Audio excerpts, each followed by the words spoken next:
So now we're gonna set up the radio. Now I just have my battery. This isn't the same battery that I recommended from rcfoam.com, but it's very similar. I'm gonna be using this battery. One of the only differences is it's a little bit heavier, so it's not gonna make too much of a difference from what I'm doing from what you're doing if you're using that recommended battery. You just want to use a 2-cell, not a 3-cell. So when you're setting up your radio, I'm not going to tell you how to do that because everyone has a different kind of radio. But basically you want it so that your elevator, this is with dual rates off right now. So my control surfaces are moving the most that they can. That's up elevator and down elevator. You see how much it's moving? And then that's turn right there.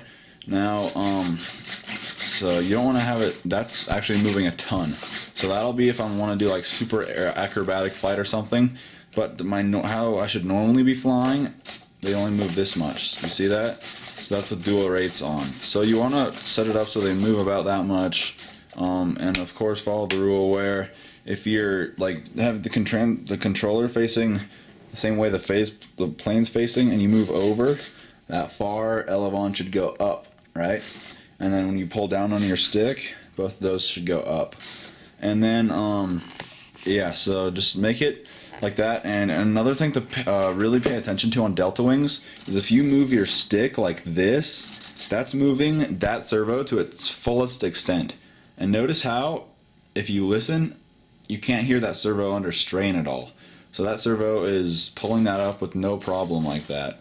So that's good. That's of course way too much throw. And then if I did it to this one, that servo isn't under stress. So if your servo is under a lot of stress when it's up like that at its fullest extent, then you're going to want to dial it down a lot. Now you can hear it's under a little bit of stress, but it's still fine like that. And that one too, so it's not too bad. It'll go to the fullest extent without breaking anything. That's just what you want to make sure. So I'll move all around, hit my dual rates, move all around a little bit, hit my dual rates again, move all around a lot. So, and then for the throttle, let me put my camera down. Here's my propeller, and it's pretty smooth. You can listen. So it's powerful and smooth, and once again, if your motor spins the wrong way, so if it's pushing the plane backwards, then just reverse 2 of those wires. Just swip or change any to one of them. Now, center of gravity wise, I just have my battery on there because I'm going to take it out. I guess the center of gravity is about right here, but I'm going to take it out and make sure of that, and then I'll bring it back and tell you guys the exact center of gravity that you should use. Now this plane with this battery on it weighs about 11 ounces. So if yours weighs a lot more than 11 ounces, or you're gonna have a problem. So when you're building this, you just want to keep in mind that it's a light plane. It needs to be pretty light. So I'm gonna fly mine, get the perfect center of gravity, and then I'll report back to you guys.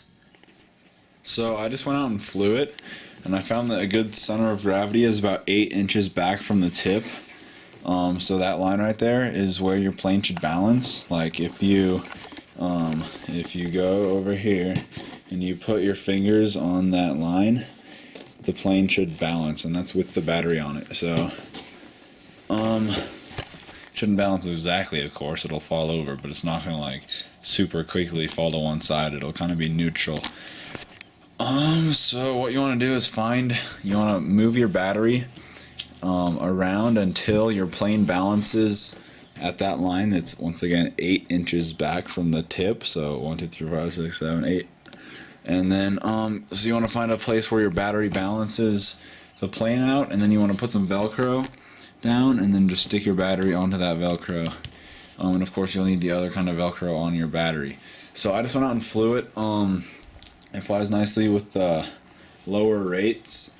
So with the dual rates on, so the control surfaces don't move as much. And then if you want to do some quicker rolls or something, you can just hit the dual rate switch and you'll be fully aerobatic. It's pretty fast. It's nice. It glides pretty good for a little foam wing like this.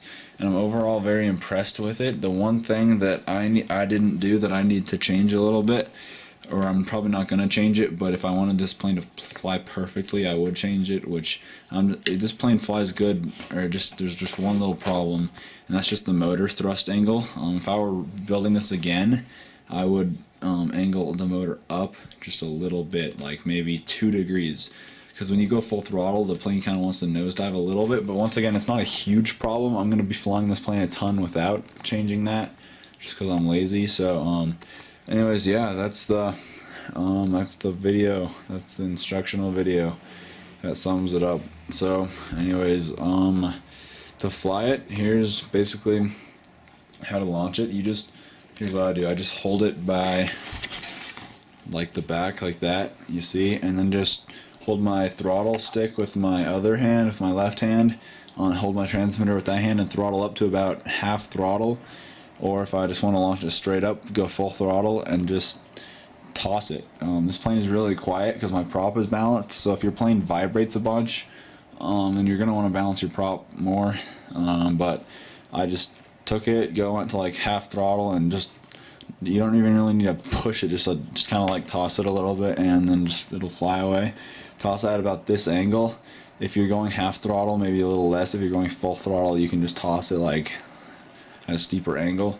It doesn't have much torque roll. It flies pretty nicely.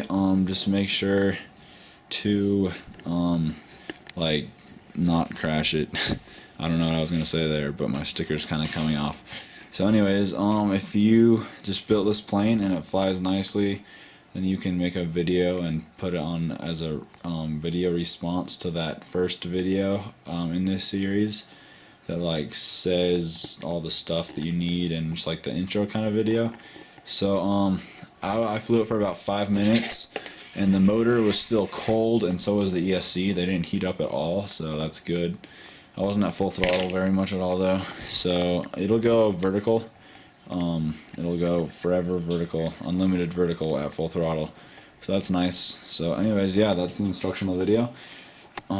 Good luck flying yours, and thanks for watching. Bye.